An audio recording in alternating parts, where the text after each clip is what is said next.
સુરતના ભાઠેનામાં ભાણેજ મોહમ્મદ આમિર આલમની તેના જ મામા મોહમ્મદ ઇફ્તિકાર વાઝિદ અલીએ નિર્મમ હત્યા કરી નાખી હતી. હત્યા બાદ ગુનાને છુપાવવા માટે આરોપી મામાએ લાશના 7 ટુકડા કરી ખાડીમાં નાખી દીધા હતા.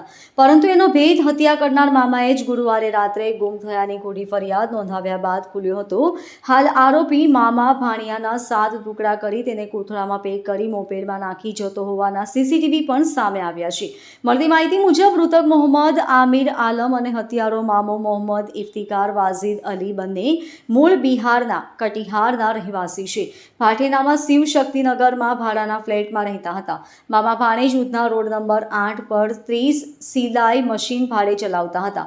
ઘણા સમયથી ભાણેજ હિસાબ કરી નફો બતાવતો હતો, પણ રોકડ મામાને આપતો ન હતો, જેથી હિસાબોને લઈને બંને વચ્ચે ઝઘડાઓ શરૂ થયા હતા. થોડા સમય પહેલા બંને વચ્ચે છૂટા પડવાનું નક્કી કર્યું હતું. ગત રવિવારની સાંજે ખાતા પર જમ્યા બાદ તેઓ ફ્લેટ પર ગયા બાદ મામાએ હત્યાનો ખેલ કર્યો હતો. બાદમાં પોલીસે લાલ આંખ બતાવતા મામાએ હત્યા કરી લાશ ખાડીમાં ફેંકી દીધાની કબૂલાત કરી હતી. ઉધના પોલીસે હત્યામાં વપરાયેલા હથોડી અને ચાકુ સહિતના પુરાવાઓ જપ્ત કરવા તથા ખાડીમાં ફેંકાયેલા મૃતદેહના ટુકડાઓ ફાયર વિભાગના અધિકારીઓની મદદથી શોધવા માટેની કવાયત હાથ ધરી છે. પૈસાની આ લેતી દેતી અંગે મામા ભાણેજ વચ્ચે અવારનવાર ઉગ્ર ઝઘડાઓ થતા હતા.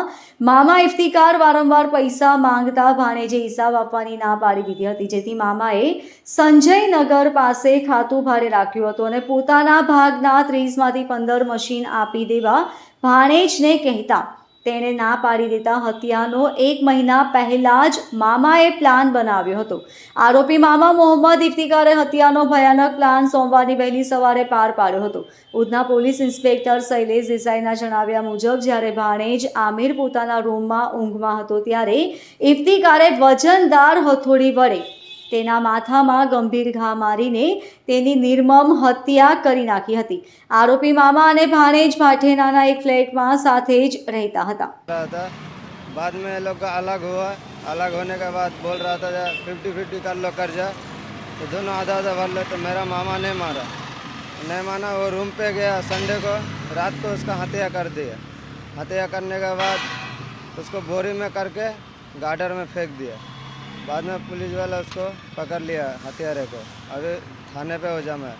मेरा कहने का मतलब एक ही है, मेरा भाई का बदला भाई नहीं चाहिए, मेरे को इंसाफ चाहिए, फांसी होना चाहिए. सरकार से यही गुजारिश है, मेरा भाई का इंसाफ मिलना चाहिए और मुजरिम को सज़ा मिलना चाहिए फांसी का. क्या नाम है आपके भाई का और मारने वाले का नाम? मारने वाले का नाम है इफ्तिकार और मरने वाले का नाम है मोहम्मद आमिर. मेरा भाई है. पहले उसका सर पे मारा हथौड़ी से 3-4 बार किया. पुलिस वाला जो बताया जांच करके, उसके बाद हथौड़ी से मारने के बाद उसको बाथरूम में घुसा दिया. बाद में चाकू लाके उसको चाकू से 4-5 टुकड़ा करके बोरी में भर के गार्डर में फेंक के आया. 4-5 अलग अलग जगह में फेंका. ये जानकारी मिला पुलिस वाले से. ઉધના પોલીસ સ્ટેશન વિસ્તારમાં જે ભાટીના બ્રિજ છે એની પાસે જે વ્યક્તિ રહે છે મોહમ્મદ આમિર આલમ રહે એજન્ટ, જેમની ઉંમર છે આશરે 26ની આસપાસ. એ અને જે મરણ જનાર છે એ અને એમના મામા જેઓ મોહમ્મદ ઇફ્તિકાર વાજીદ અલી, જેમનું મૂળ વતન બાલુઘાટ બિહાર છે, તે બંને જણા એક જ મકાનમાં ઉધના પોલીસ સ્ટેશન વિસ્તારમાં રહેતા હતા. વર્ષોથી 10 વર્ષથી 8-10 વર્ષથી તેઓ બંને પોતે સાથે જ બિઝનેસ કરતા હતા, જેમાં ખાતાનું એમનું કામ ચાલતું હતું, જેમાં દુપટ્ટા બનાવવા, લેગિંગ્સ બનાવી આ બંને જણા ભાગીદારીમાં કામ કરતા હતા. બંને વચ્ચે ફાઇનાન્શિયલી મજબૂત થતા જે આરોપી છે મોહમ્મદ ઇફ્તિકાર વાજીદ અલી, જેઓ એમના મરણ જનારના મામા થાય છે, એમણે કીધું કે મને તું મારો જે બાકીનો હિસાબ બાકી છે એ આપી દે અને જે ખાતાના મશીનો છે એ પણ મને અલગથી આપી દે, કારણ કે મારે અલગથી ધંધો પાણી કરવો છે. આપણે બંનેને અત્યારે ફાવતું નથી સાથે. તો જે મરણ જનાર છે ગવર્નર છે મોહમ્મદ આમિર આલમ, જેમણે કહ્યું હતું કે અત્યારે હું હિસાબ કરવા માટે થઈને સક્ષમ નથી અને સામે દિવાળી પણ આવી રહી છે, તો બધું કામ પતાયા પછી આપણે હિસાબ કરીશું, અથવા તો અત્યારે આપણે સાથે મળીને કામ કરીએ. તમારે ઉતાવળ હોય તો અત્યારે હું આ હિસાબ કરી શકું એમ નથી. જે બાબતે વાત કરતા જે આરોપી છે એમના મામા છે મોહમ્મદ ઇફ્તિકાર વાજીદ, તેઓ ગુસ્સે થઈ ગયેલા હતા અને તેમણે મનમાં જ 1 મહિનાથી પ્લાન કર્યો હતો કે હવે હું આ જે મારું ભાણો છે એનું કોઈ પણ રીતે હું નિકાલ કરી દઈશ. આ બાબતે એણે ઘણું બધું સર્ચ કર્યું, જોયું કે કેવી રીતે મર્ડર થઈ શકશે. આખું સર્ચ કરવાના અંતે એમણે તારીખ 6 ઓક્ટોબરના રોજ બંને એક જ રૂમમાં રહેતા હતા. ત્યાં વહેલી સવારે અગાઉના દિવસે પ્લાન મુજબ એક હરવો લઈ આવ્યા હતા અને એનાથી માથા પર વાર કર્યો હતો અને વાર કરી અને જ્યારે મૃત્યુ નીપજ્યું એ પછી જે છરા છે એના વડે એમને બોડીને ડિસ્પોઝ કરી હતી અને એ બોડીને ભરી અને પછી જે ખાડી છે એ ખાડીમાં પણ નિકાલ કર્યો હતો. આ બાબતના સીસીટીવી ફૂટેજીસ પણ પોલીસે કબજે કર્યા છે. સૌથી પહેલાં એક દિવસ અગાઉ અમારી પાસે જે મરણ જનાર છે એના સગાભાઈ કે બીજા એક્સિડન્ટ ફેમિલી ત્યાં જ આજુબાજુમાં રહે છે અને ધંધો કરે છે.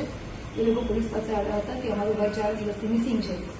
પોલીસે મિસિંગની તપાસ કરતા લાસ્ટ ઇન ટુગેધરમાં એમના મામાને બોલાવ્યા હતા, કારણ કે એમના સાથે જ રહેતા હતા અને મામાને બોલાવતા અને ઇન્ટ્રોગેશન દરમિયાન મામા તૂટી ગયા હતા અને એમણે કબૂલાત કરી હતી કે આ રીતે અમારે બંનેને ધંધામાં જે મંજૂર થયું હતું અને ફાઇનાન્શિયલ ઇસ્યુઝ જે ડીલ કરતા હતા એમાં જ ગુસ્સે આવી અને મેં ભાણાને મારવાનું નક્કી કર્યું હતું અને આખી ઘટનાને આ રીતે અંજામ આપ્યો છે. તો મિસિંગમાંથી અમે અત્યારે મર્ડરનો ગુનો પણ દાખલ કર્યો છે.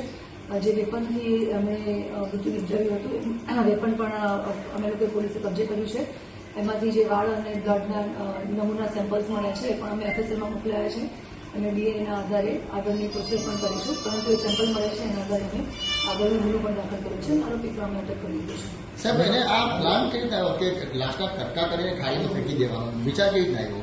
એનું ઇન્ટ્રોગેશન દરમિયાન જે અમે પૂછપરછ કરી, આરોપીનું એક જ માનસિકતા હતી કે બને ત્યાં સુધી કોઈ વસ્તુ કે પુરાવો રાખવો જ નહીં કે જેના કારણે થઈ અને હું પકડાઈ શકું, મીન્સ આરોપી પકડાઈ શકે અને કોઈને મારા પર શક ન જાય એ માટે થઈને કોઈ નિશાન જ ન રાખવા એ રીતે મર્ડર કરવું આ એનો પહેલેથી પ્લાન હતો અને પોતે સિત્તેરપૂર્વક બચી જાય અને પૈસા અને મશીનો પોતે વાપરી શકે અથવા તો બધું વેચી અને પોતે વેતનમાં જઈને પણ એ પૈસાથી નવો ધંધો શરૂ કરી શકે અને પોતે પોલીસના ચોપડે કે પોલીસ પાસે પકડી ન શકે એવી એક માનસિકતા સાથે જેણે આખું કામ કર્યું હતું અને પ્લાન કર્યો હતો. સાહેબ, એવું મામાએ કહ્યું હતું કે પોલીસ કે લફડે મેં નહીં પડના ત્યારે જ પોલીસને શક ગયો, કારણ કે ભાણે જ મિસિંગ હોય ને જ્યારે મામા આવશે ત્યારે. મેં જે અગાઉ કીધું એમ જે મિસિંગ હતું અને મિસિંગના ઇન્ટ્રોગેશન મિસિંગ વખતે જે ઇન્વેસ્ટિગેશન પોલીસનું ચાલ્યું એમાં લાસ્ટ ઇન ટુગેધર અને મામા સાથે આમ પણ મરણ જણા રહેતા હતા તો એમનું ઇન્ટ્રોગેશન કરવું અને એમની પૂછપરછ કરવી ખૂબ જરૂરી હતી.